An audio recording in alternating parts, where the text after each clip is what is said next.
Hey, good day, everybody. Thank you for joining me. Just in case you're joining me for the very first time, I am the real Bryant Glaze Gibbs. Hey, hit the like button, subscribe, share, support. Listen, this is my ministry. And you know what I'm doing? I'm keep trying to let people know, listen, man, crime doesn't pay. There's no shortcut in life. Only thing come fast is trouble. Easy to get into, hard to get out. How do we get together and stick together and deliver a powerful message to get these kids to understand, to stop picking up that brick, throwing at that multi-billion-dollar prison system for nothing? Right now is, guess what? That's not a vacation. That is not your home. I'm talking about this is real. This is real. And we got a lot of brothers and sisters losing their life each and every day to that penile. And we got to stop. There's no shortcut in life. Hit the like button, subscribe, share, support. Today, what I'm going to talk about, I'm going to talk about Christmas in February. You know what I'm saying? Christmas in February 2023. Despite Lorenzo Fat Cat Nichols was born December 25th, 1958. Guess what? He got the best Christmas present of his life on Friday, on February 17, 2023, when Judge Edward Corman gave him a break that he was looking for. And like I told you right now, people don't understand, man. Freedom is priceless. Here we go. New York City crime in the New York Daily News. Queen drug kingpin Lorenzo Fat Cat Nichols get early release from prison. Okay? He get early release from federal prison. Queen drug kingpin Lorenzo Fat Cat Nichols will be sprung from federal prison 3 years early after a judge ruled he was in effect served his 40-year prison sentence. Nichols, 64, still isn't a free man, though he has a 10-year prison sentence looming in Florida.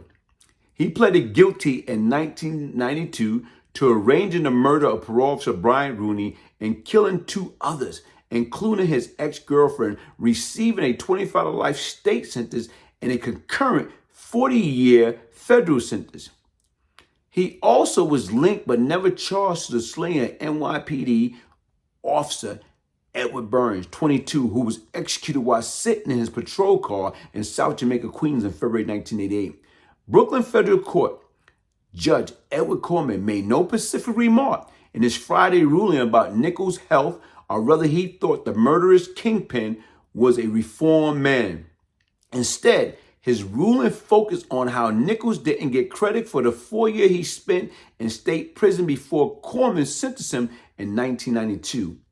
I was sentencing today, I could have overcome the manner in which the Bureau of Prison calculate his release date by sentencing him to 36 years instead of 40, which is the sentence I understood he was served, Corman wrote. Nevertheless, for the reduction of his sentence that he now seek the First Step Act, give me the discretion to accomplish the same result.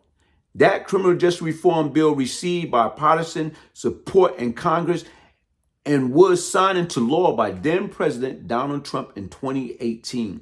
Nichols, who spent 34 years in state and federal prison, caught a break in 2022 when the state parole board agreed to his release over the repeated opposition of the Queen District Attorney Office and the police union. But he still owed time to the feds. In an August 15 letter to Corman, Nichols complained about his treatment at Brooklyn Metropolitan Detention Center, saying he developed a migraine after receiving news of being incarcerated for 4 more years due to miscalculation and a failure to inform of a probation violation in which I was never charged, sentenced, nor knew existed. Nichols' lawyer, Richard Levitt, described him as rehabilitated in a filing to Corman last month and called him a motivating force who wanted to try and repair the damage he caused. In the filing, he quoted a December 2021 letter from the Nichols to the State Parole Board. The past 36 years have been giving me a lot of time to reflect and be honest with myself that selling drugs was no shortcut to success, he wrote. There is nothing smart or glorious about being a drug dealer. I now realize how young and ignorant I was. I take full accountability for my action that left a trail of destruction and tore many family apart. Livid Court Corman decision Friday a good result, adding that Nichols is looking forward to his eventual release. It was clear that it was Corman's expectation when he originally sentenced Lorenzo that he would receive credit for time served, the attorneys say. At the time, he wasn't able to do anything about this, but now he is. As far as we're concerned, this chapter of his life closed, he added. Nichols is set to remain held at MDC until his transfer to Florida. He was convicted in Martin County in 2007 for his role in a car theft and title fraud ring. Records show Levitt filing suggests that Nichols may challenge that conviction, though. He pleaded guilty in exchange for 10 years behind bars and probation for his son, who was also charged. But unbeknownst to him, his son was also cooperating with authority. The father and his son had the same lawyer strongly supporting a claim that Nichols had been denied his right to conflict-free counsel, Levitt wrote.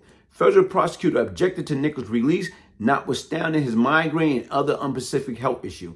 Nichols was a kingpin of a violent narcotic enterprise and commissioned at least 4 murders, including the murder of the mother of an infant and a parole officer. Assistant U.S. Attorney Adam Amir wrote in September, Nichols' appalling conduct overwhelmingly weighed against his release. As spokesman for the U.S. Attorney, Barone Peace declined comment Monday. Not even a millisecond should have been shaved off this murderous drug law sentence. Police Benevolent Association President Patrick Lynch fumed Monday. Our hero brother, P.O. Edward Burns, and parole officer Bryant Rudy are not coming home anytime soon.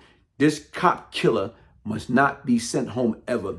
In the 80s, Nichols ordered over the drug trade in Queens, and police and federal authority long believed he green-lighted the NYPD officer Burns killing in his patrol car, though he was never charged in the slaying. Listen, folks, sit back and think about all that. And look at this. Here it is right now is, despite Judge Corman gave Cat his release date on Friday. He gave it to him.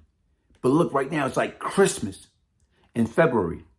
But once again, if Cat didn't continue to participate in criminal activity while he was incarcerated, he would have been walking out as a free man as of Friday. But look what happened. Sometime right now, desperate people do desperate things. While he was incarcerated, he got caught up into that stolen car ring. And what? Everybody infatuate that money because sometimes, you can't see the future. You can't see what's coming to you. You thinking right now, man, you know what? I got this parole murder. I got this parole officer body. They ain't gonna never let me out. The parole board never gonna let me out. And look what happened. In 2022, they let him out. And right now, but he caught a case in 2007? And look what happened. Now he's stuck at 64. If a miracle don't happen, that means he got to do another 8.5 years. Meaning right now, he probably won't come home until he's like 72, 73 if he's still alive. And then if you sit back and you think about it, everybody talking about cooperation. Cat was in the federal witness protection program in Florida, making deals. You know what I'm saying? Selling cars. And then right now, not only was he cooperating, but his son. So running the family. Right now, running the family. But once again, everybody want to pick and choose. You can't pick and choose, man. Listen, folks. This man wasted how many years out of his life? Like I told you right now, he wasted how many years? He been in jail since 1985. That's 38 years. Now all of a sudden right now he got to do another 8 more years. That's 46 years of that man's life. You know what I'm saying? Was it worth it? Crime doesn't pay. Hey, hit the like button, subscribe, share, support. One love.